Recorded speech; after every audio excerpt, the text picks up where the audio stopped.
My name is Michael Haig. You're at Whitestone Winery. You are in our tasting room on Highway 2 that's part of our production facility. Wilbur is the closest town to our vineyard. It's the only place that had asphalt and electricity, the other requirements for making wine.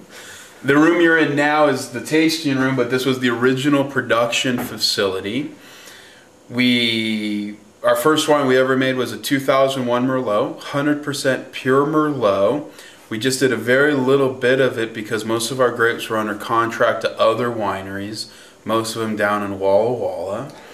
We do a very big, intense red. Most of our wines are aged from 2 to 3 years in the barrel. So even though we started in 2001 making a little bit of wine, we never opened our doors till 2005. That's how long it took to get the wine before it was ready to age. And in fact, I still have about 8 cases left of that original wine.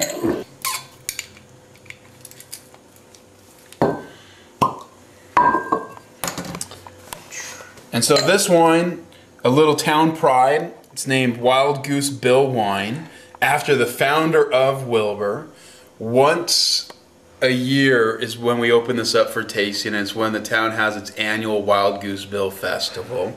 Kind of funny story.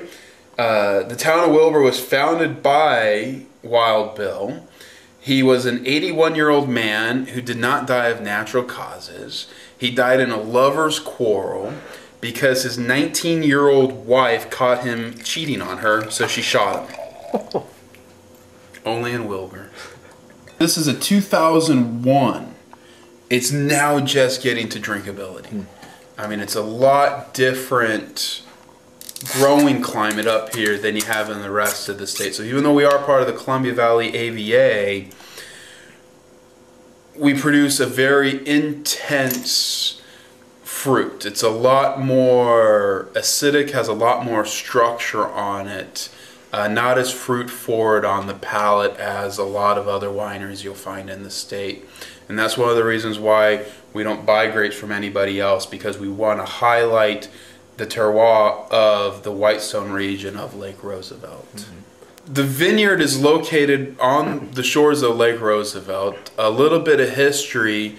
Before Grand Coulee Dam was built, this area of the lake river, I should say, the Columbia River, had a lot of towns called Peach and Plum, and it was covered in orchards and vineyards. And in fact, we have a photo of the 1915 Balfour's Vineyard, which was one of the largest vineyard operations west of the Mississippi at that time. Lake Roosevelt was created by the construction of Grand Coulee Dam in the 1930s, and it wiped out all these orchards and towns, and everybody pretty much forgot about it. In the 1970s, Walter Clores, who is the father of the Washington wine industry, as passed by Washington State Legislature a couple years ago, did a survey of the state, and he pegged the lower Lake Roosevelt area, which is from Grand Coulee Dam to the confluence of the Spokane River and Columbia River, as one of the best grape growing regions in the entire state. Nobody really did anything with that study because 95% of the viticulture land is controlled by the Colville Indian tribe, and they at this time have had no interest in growing or producing wine. Skip forward to the 1990s, early 1990s, 91, 92, and my family, who had a lake place on the lake, discovered that their land was perfect for growing grapes. They got a hold of WSU and Bob Wample, who was one of the head of viticulture for WSU, and he came up here and he helped us design and plant the vineyards.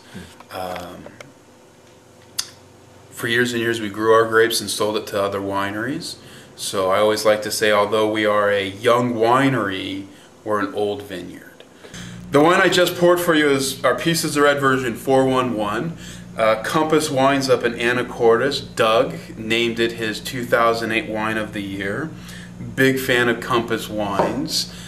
Doug's been a big supporter of us since we ever opened up our door.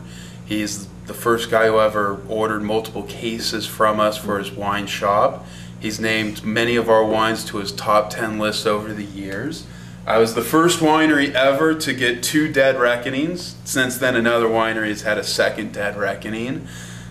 The Dead Reckoning series is something that Compass Wines does every year, and they ask a different winery to make a special wine for them. Past wineries have been Walla Walla Vintners with Gordy Vinieri, who has been one of my greatest mentors and friends in the industry. I owe Gordy a ton. Everything I have as a winemaker, Gordy was probably one of the greatest mentors a young kid could have.